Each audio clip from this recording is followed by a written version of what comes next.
From the National Press Club in Washington, D.C., this is Update One, the club's official podcast. It features newsworthy stories originating from the NPC facilities, as well as broader topics related to journalism, communications, press freedom, and transparency.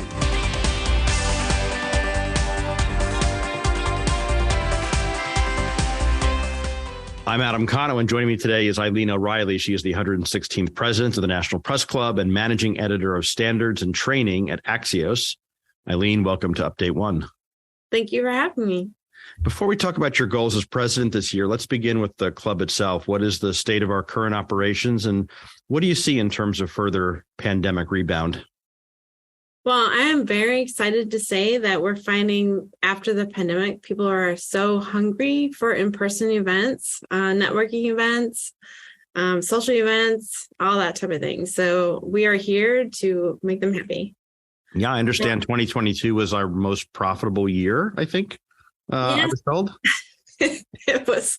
I know it's really ironic, but it's interesting. It's mostly because there are several factors in there, but one of the factors is that we were able to ramp up our events, near the end of the year.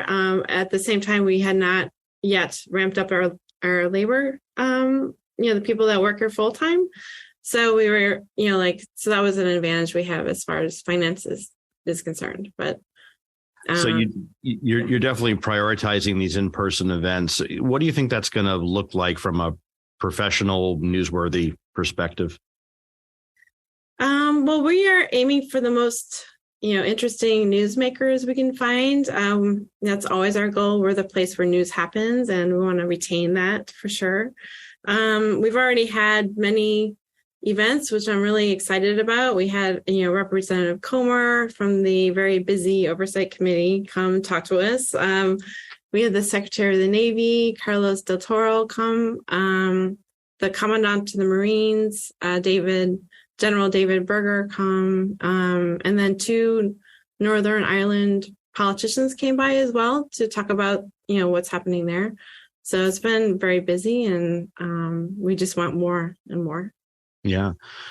The membership, of course, of the National Press Club is composed of professional communicators as well as journalists. What type of programming do you see could be of benefit to those communicator members? Well, honestly, I think, from when I talk to communicators all the time, and they are interested in a lot of the same things journalists are interested in. They just want to know what's happening, how to communicate better with each other, what the new technologies are that might help convey our information, as well as like networking opportunities and other social activities that we have. So. Austin Tice, held captive in Syria for more than a decade, continues to be top of mind for you and other club leaders. What's the latest on that? Well, yes, as you know, Austin has been gone for 10 and a half years. He was working as a journalist in Syria when he was taken. Almost a year ago, President Biden talked to the Tice family on the situation, and he said that they would try to engage with Syria in talks.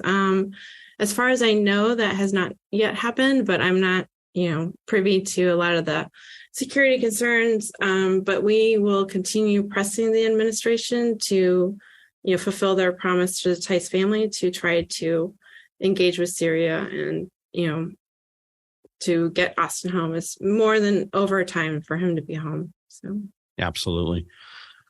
Like your predecessors, you're emphasizing the importance of press freedom for your team for your term as NPC president. What specifically do you want to see within this overarching priority? Press freedom is obviously hugely important to the club and to me personally. One thing I have done that's a little bit different is I've created a new council. I think it's called Press Freedom Advisory Council to the President. But basically it's 10 people that are well known in the press freedom community who, a lot of them are parts of the different teams that we have, and they can collect, because I want everyone to be thinking about press freedom and, for their team. And so these representatives will tell us there's the suggestions from the team, their ideas, and we can kind of consolidate how we, the messages we send out regarding press freedom and events that we want to hold, just to make it a little bit stronger. We've had Rachel Oswald, who leads the press freedom team, on a couple of times, and certainly plan to have her back to talk about various aspects of press freedom. Yeah. You've also raised the topic of media literacy, and especially when we see these sort of widespread layoffs of journalists and the news deserts that have been created and the distrust that's been sown in journalism. What do you think the NPC can do to help, not just on its own, but perhaps in conjunction with others? Mm-hmm. Well, I think the National Press Club, this is definitely a huge problem throughout the United States. And I think the National Press Club, in combination with the Journalism Institute, we're thinking about ways that we can work together to try to help address these issues. We want to support local journalists and help, if they need training, we can help do that.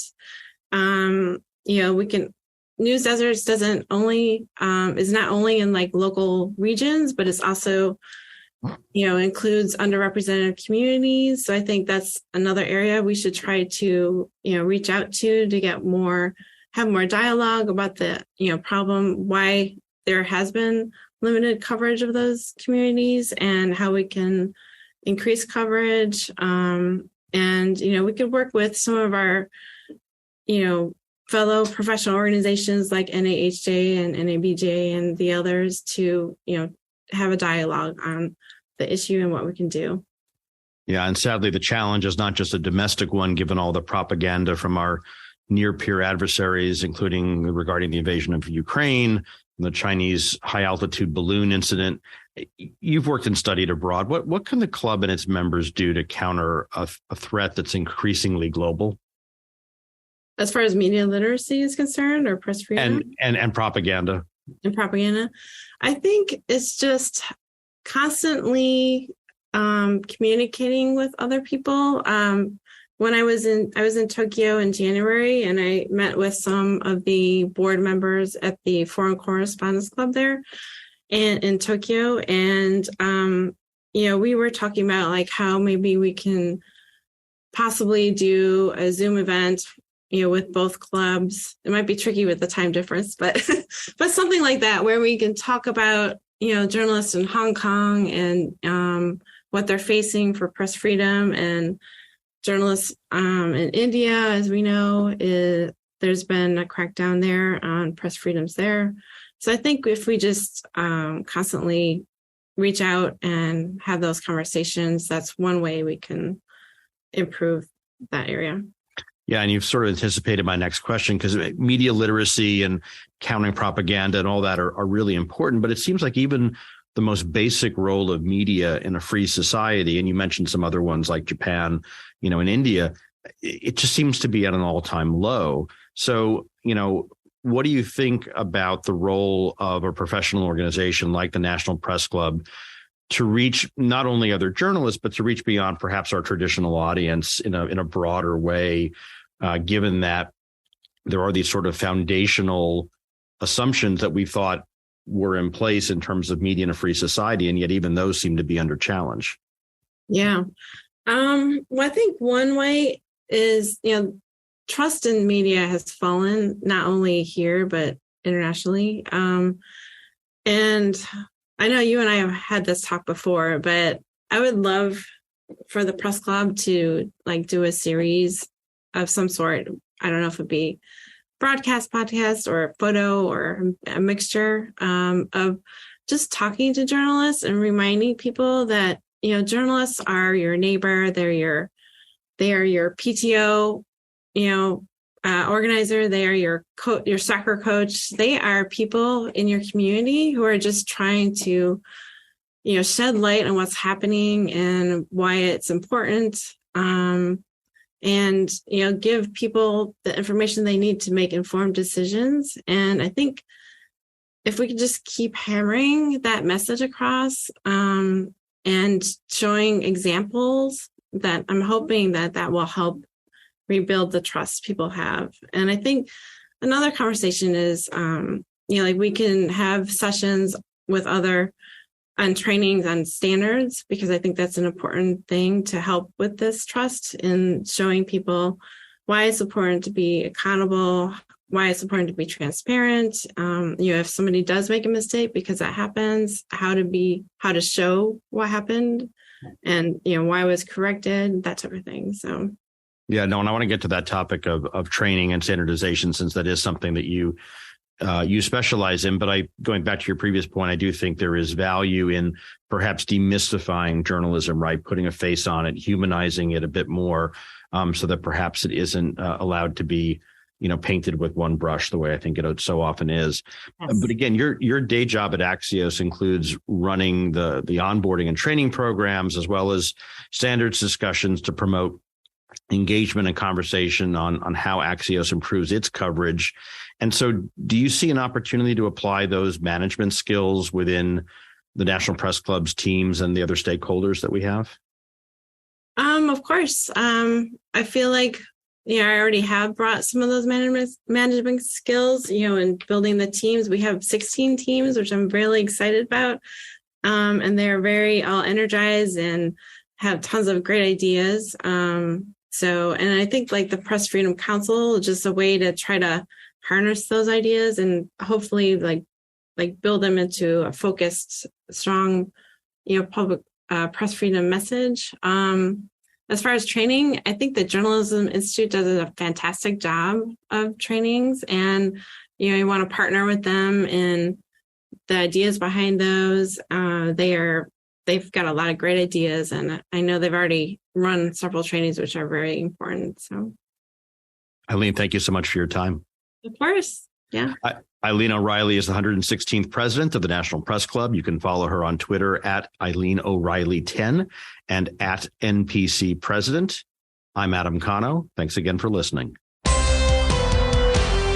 You have been listening to Update One, the official podcast of the National Press Club, the world's leading professional organization for journalists and a vigorous advocate of press freedom worldwide. If you have any questions or comments about Update One, send an email to updateonepodcast@gmail.com.